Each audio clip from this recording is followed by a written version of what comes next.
Jika kamu berusia di atas 70 tahun, atau mengenal seseorang dalam rentang usia tersebut, ada informasi penting yang sebaiknya kamu ketahui sesegera mungkin. Karena, meskipun terdengar bertentangan, ada satu kebiasaan yang selama ini kita anggap sebagai bagian mendasar dari kebersihan namun, sebenarnya bisa menyebabkan kerusakan diam-diam dan terus-menerus pada orang lanjut usia. Saya sedang berbicara tentang mandi setiap hari. Mungkin terdengar mengejutkan, tapi sepanjang hidup kita telah diajarkan bahwa bersih itu sama dengan sehat. Namun, setelah lebih dari 40 tahun bekerja sebagai dokter dan menangani pasien lansia secara langsung, saya menemukan kenyataan yang berbeda. Sebuah kebenaran yang tidak nyaman, yang banyak orang lebih memilih untuk mengabaikan, padahal bisa berakibat fatal. Ada banyak kasus di mana orang tua pingsan, bahkan mengalami masalah jantung. Semua itu berkaitan dengan kebiasaan mandi mereka. Setiap musim dingin, saya menyaksikan dengan sedih bagaimana para pasien lanjut usia kolaps di kamar mandi, menjadi korban dari sesuatu yang mereka anggap sebagai rutinitas kebersihan biasa. Itulah mengapa, jika kamu adalah seorang lansia, atau memiliki anggota keluarga yang tetap bersikeras mandi setiap hari, saya mengajakmu untuk menonton video ini hingga akhir. Apakah kamu ingin tahu apa yang sebenarnya terjadi saat kita mencapai usia tersebut dan bagaimana hal itu memengaruhi kesehatan dan kesejahteraan kita? Kalau begitu, tetap bersama kami, karena apa yang akan kamu temukan berikutnya mungkin akan mengejutkanmu dan bahkan bisa membantu meningkatkan kualitas hidupmu. Nomor 1, mandi air panas bisa berbahaya bagi jantung Anda. Saat seseorang yang sudah lanjut usia masuk ke bak mandi berisi air panas, tubuh langsung mengalami reaksi berantai. Panas tersebut melebarkan pembuluh darah seketika. Fenomena ini dikenal secara medis sebagai vasodilatasi dan menyebabkan penurunan tekanan darah secara tiba-tiba. Bagi orang muda, ini mungkin hanya menyebabkan pusing sesaat. Tapi disinilah letak bahaya tersembunyi. Jika Anda berusia di atas 70 tahun dan memiliki hipertensi, penyakit jantung, atau sirkulasi darah yang buruk, fluktuasi mendadak ini bisa berakibat fatal. Jose, seorang pria berusia 90 tahun, sering membanggakan diri kepada saya.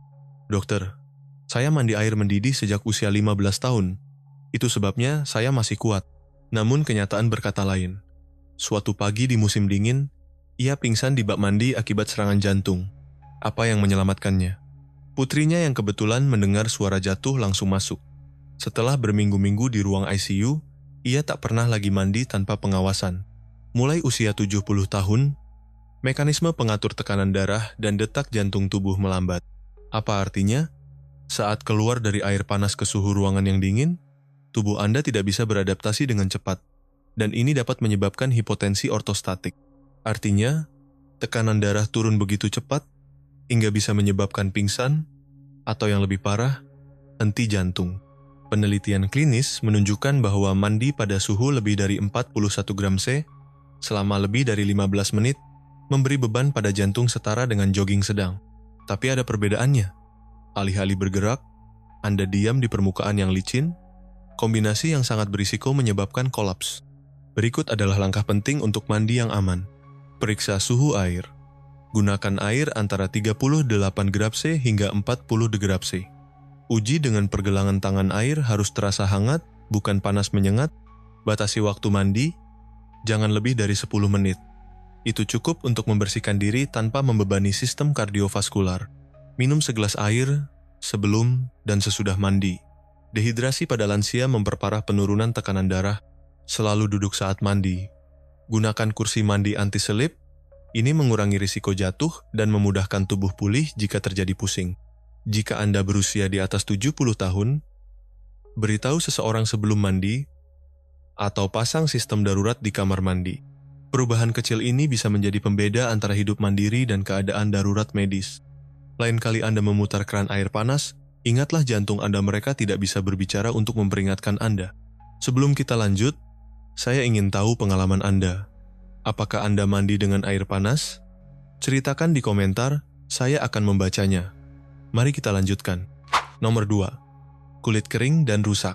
Seiring bertambahnya usia, kulit kita secara bertahap kehilangan kemampuannya untuk memproduksi lipid dan minyak alami. Proses ini menjadi semakin nyata setelah usia 70 tahun. Akibatnya, produksi kelembapan alami menurun hampir setengah dibandingkan saat kita berusia 20-an. Dampaknya, kulit menjadi jauh lebih rentan terhadap kekeringan, pengelupasan, dan iritasi. Bahkan jika tidak ada penyakit kulit yang mendasari. Dan jika kamu termasuk orang yang mandi air panas setiap hari, kamu perlu tahu bahwa kamu sedang menghilangkan perlindungan terakhir yang dimiliki kulitmu. Ini mungkin terdengar bertentangan, tapi inilah kenyataan yang dialami banyak orang.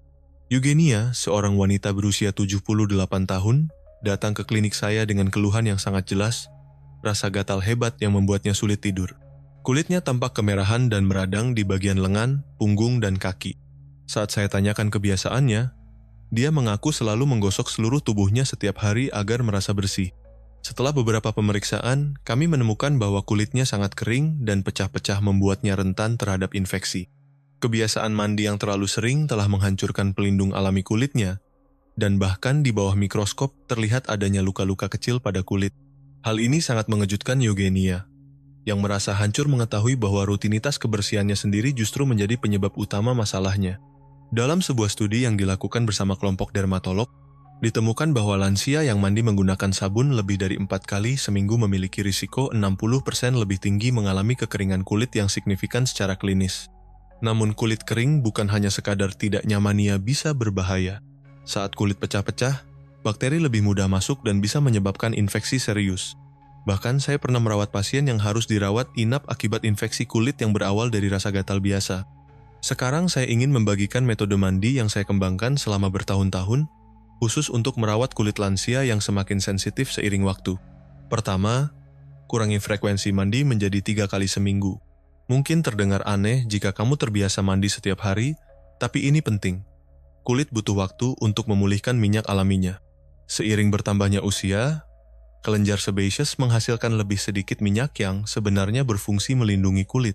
Mandi setiap hari, apalagi dengan air panas dan sabun keras, akan menghilangkan lapisan pelindung ini dan menyebabkan kekeringan, gatal, dan kulit pecah-pecah. Anggaplah kulitmu sebagai pelindung tubuh. Jika terlalu sering digosok, ia akan terkikis. Membiarkannya beristirahat adalah bentuk perawatan terbaik bagi kulit lansia. Kedua, kamu tidak perlu menggunakan sabun di seluruh tubuh setiap kali mandi. Fokuslah hanya pada area yang mudah menumpuk bakteri dan bau, ketiak, selangkangan, dan kaki. Bagian tubuh lain cukup dibersihkan dengan air atau kain basah yang lembut. Menggosok sabun ke lengan, kaki, atau punggung terutama dengan sabun biasa yang keras dapat merusak kulit. Ketiga, ini sangat penting. Jenis sabun yang kamu gunakan berpengaruh besar. Sabun dengan pH tinggi atau yang mengandung alkohol bisa merusak pelindung alami kulit. Karena itu, saya selalu menyarankan untuk memakai sabun dengan pH seimbang antara 5 hingga 6. Sabun lembut ini mampu membersihkan tanpa merusak, sekaligus menjaga keseimbangan alami kulit. Keempat, setelah mandi, kamu punya kesempatan emas untuk merawat kulit, yaitu dalam 3 menit pertama setelah mandi. Pada waktu ini, kulit masih lembab dan mampu menyerap pelembab dengan lebih baik. Kalau kamu menunggu terlalu lama, air akan menguap dan kelembapan pun hilang. Maka dari itu, keringkan kulit dengan tepukan lembut, jangan digosok. Lalu segera oleskan pelembab yang bagus. Dengan begitu, kamu bisa mengunci kelembapan dan mencegah kulit kering. Kelima, pilih pelembab yang mengandung bahan aktif yang efektif. Tidak semua pelembab sama. Carilah produk yang mengandung ceramide dan asam hyaluronic acid. Ceramide berfungsi seperti batu bata yang memperkuat pelindung kulit, membantu mempertahankan kelembapan dan mencegah iritasi. Asam hyaluronat bekerja seperti spons, menarik air dari lingkungan sekitar ke dalam kulit, menjaga agar kulit tetap lembab dan kenyal. Jika digunakan bersamaan, kedua bahan ini membentuk tim yang sangat kuat dalam melawan kulit kering, mengelupas, dan sensasi kulit tertarik yang sering dirasakan lansia setelah mandi. Satu hal yang belum saya sebutkan, video ini dibagi ke dalam beberapa bab agar kamu bisa menonton dan menjelajah dengan lebih mudah. Semua babnya bisa kamu temukan di bagian deskripsi. Nomor 3, lindungi tubuhmu dan jaga agar tetap hangat setelah mandi. Berikut beberapa tips praktis yang bisa membuat perbedaan besar untuk menjaga tubuh tetap aman dan hangat setelah mandi. Langkah-langkah ini sederhana, tetapi sangat penting, terutama bagi lansia atau mereka yang memiliki kondisi kesehatan tertentu.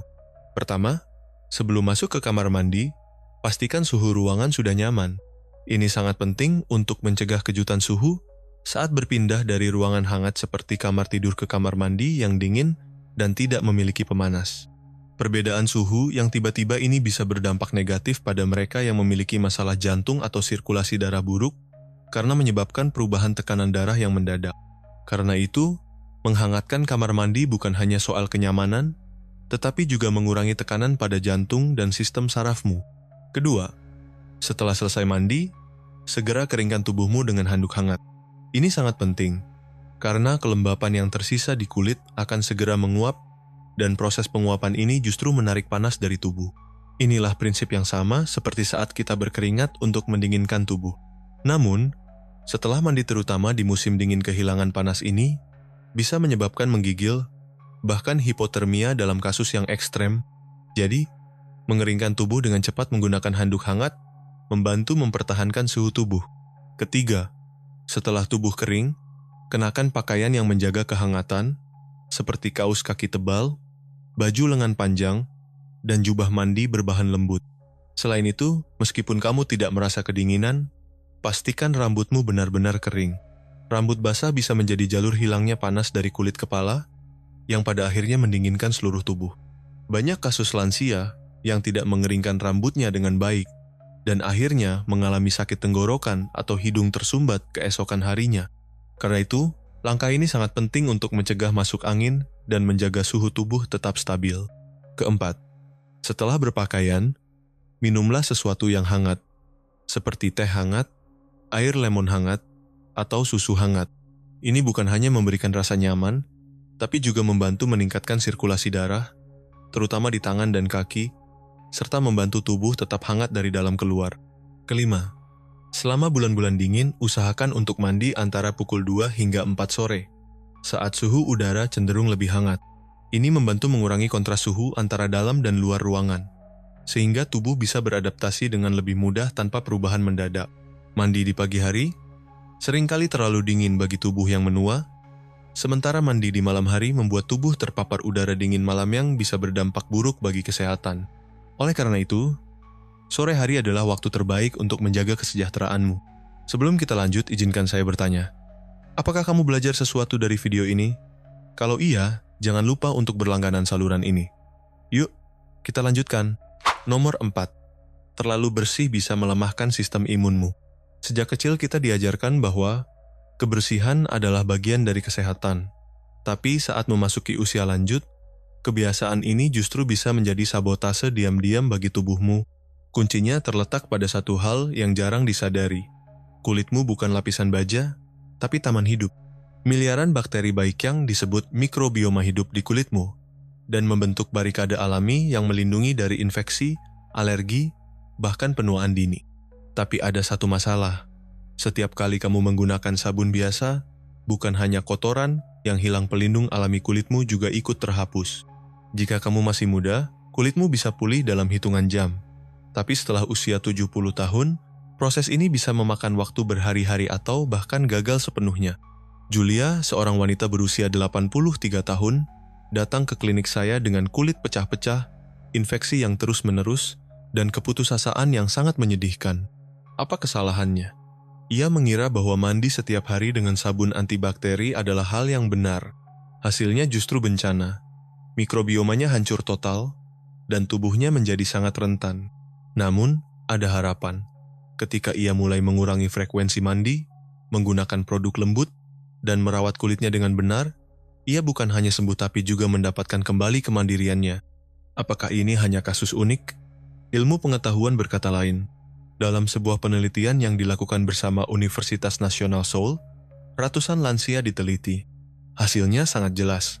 Mereka yang menggunakan sabun setiap hari memiliki 35% lebih rendah pertahanan kulit dibandingkan mereka yang mandi hanya 2-3 kali per minggu. Kenapa bisa begitu? Karena tanpa mikrobioma, kulit menua lebih cepat dan kehilangan kemampuannya untuk memperbaiki diri sendiri. Lalu, bagaimana cara menjaga kebersihan tanpa merusak kulit dan sistem kekebalan tubuhmu? Kurangi intensitasnya. Mandi singkat 2-3 kali seminggu sudah cukup, dengan air hangat, bukan panas. Hindari sabun antibakteri, mereka membunuh bakteri jahat sekaligus yang baik. Gunakan sabun hanya di bagian tubuh tertentu, ketiak, selangkangan, dan kaki. Bagian lain cukup dengan air. Setelah mandi, Oleskan pelembab saat kulit masih lembab ini membantu mengunci kelembapan di dalam kulit. Gunakan humidifier atau pelembab ruangan. Jaga kelembapan udara sekitar antara 40–60% untuk mencegah kulit kering. Ingat, kebiasaan tidak perlu dihancurkan, cukup diubah. Seperti kata seorang bijak timur, jika kamu ingin pohon yang rimbun, siramilah akarnya, bukan daunnya. Kulitmu adalah akar itu. Rawatlah dari dasarnya. Mulailah dengan mengganti mandi panjang dengan lap basah pada area utama. Kulitmu akan berterima kasih, lebih sedikit iritasi, lebih elastis, dan perlindungan yang lebih kuat. Bukankah sekarang saatnya berhenti melawan tubuhmu sendiri dan mulai berdamai dan bekerja sama dengannya? Keputusan ada di tanganmu. Nomor 5. Pulih dari jatuh di kamar mandi. Kamar mandi seharusnya menjadi tempat untuk menjaga kebersihan dan relaksasi. Namun bagi banyak lansia, kamar mandi justru menjadi lokasi dengan risiko tinggi. Ini karena jatuh di kamar mandi adalah penyebab utama cedera pada orang lanjut usia. Hal ini tidak hanya dibuktikan oleh berbagai penelitian, tetapi juga sering saya lihat langsung dalam praktik saya sebagai dokter. Seorang pria berusia 88 tahun kehilangan keseimbangan saat keluar dari bak mandi dan jatuh hingga mengalami patah tulang pinggul. Ia dilarikan ke rumah sakit dan berhasil menjalani operasi dengan sukses. Namun hidupnya berubah total. Ia tidak pernah pulih seperti sebelumnya, kehilangan kemandiriannya, dan harus pindah ke panti jompo dengan perawatan penuh. Jatuh itu bukan hanya mematahkan tulang, tapi juga menghancurkan rutinitas, rasa percaya diri, dan kebebasannya. Dan inilah fakta yang mengkhawatirkan. 38% dari kejadian jatuh di kamar mandi terjadi saat atau setelah mandi. Yang lebih mengejutkan lagi, patah tulang akibat jatuh ini secara signifikan meningkatkan risiko kematian pada lansia. Menurut penelitian dari Rumah Sakit Sever, tingkat kematian dalam 1 tahun bagi orang berusia di atas 70 tahun yang mengalami patah tulang pinggul adalah sekitar 25%. Artinya, 1 dari 4 orang tidak bertahan hidup selama 12 bulan berikutnya. Ini adalah fakta yang mengerikan, namun jarang diketahui. Mengapa jatuh ini bisa terjadi? Ada 3 faktor utama yang berperan menciptakan situasi berbahaya. Lantai kamar mandi menjadi sangat licin karena campuran air dan sabun menciptakan permukaan berbahaya yang nyaris tak terlihat. Perubahan tekanan darah yang mendadak saat bangkit dari air panas bisa menyebabkan pusing dan kehilangan keseimbangan. Penurunan koordinasi motorik dan pencahayaan yang buruk semakin meningkatkan risiko jatuh. Namun kabar baiknya, risiko ini bisa diminimalkan dengan langkah-langkah sederhana dan praktis. Pasang alas anti-slip di dalam bak mandi dan di lantai kamar mandi. Ini adalah salah satu cara paling efektif dan mudah untuk mencegah jatuh. Studi menunjukkan bahwa tindakan ini dapat mengurangi risiko terpeleset hingga lebih dari 90%. Bergeraklah dengan pelan dan hati-hati saat bangkit dari bak mandi. Jika merasa pusing, duduklah terlebih dahulu dan tunggu sampai tubuh stabil. Keamanan lebih penting daripada terburu-buru. Mintalah bantuan, terutama jika kamu berusia di atas 70 tahun atau tinggal sendirian. Jangan ragu untuk meminta dukungan demi mencegah kecelakaan. Selain itu, perlu diketahui bahwa kemampuan tubuh lansia untuk menyesuaikan suhu menurun hingga 40% dibanding orang muda. Ini sangat berbahaya setelah mandi air hangat. Contohnya, Olga, usia 92 tahun, mandi air hangat cukup lama di malam hari. Setelah itu, ia tidak mengeringkan tubuhnya dengan benar dan duduk di ruangan yang sejuk. Suhu tubuhnya turun hingga 34,5 grade, sebuah kondisi yang tergolong hipotermia. Ia pun harus dilarikan ke rumah sakit. Padahal situasi ini bisa dicegah dengan beberapa langkah sederhana. Saluran ini bertujuan untuk memberikan informasi edukatif seputar kesehatan dan kesejahteraan, namun tidak menggantikan saran medis profesional. Rekomendasi dan teknik yang dibagikan hanya untuk tujuan informasi dan bukan untuk diagnosis atau pengobatan medis. Meskipun menerapkan kebiasaan sehat setelah usia 70 sangat penting untuk menjaga kualitas hidup, memperhatikan hal-hal kecil seperti hidrasi dan keselamatan di kamar mandi juga sangat krusial. Mari kita bicarakan sekarang tentang risiko khusus yang dihadapi oleh mereka yang berusia di atas 65 tahun jika mengabaikan aspek penting ini. Kesalahan yang tampaknya sepele bisa berdampak besar pada kesehatan. Itulah sebabnya saya membuat video berikut ini khusus untukmu. Klik di sini untuk menontonnya.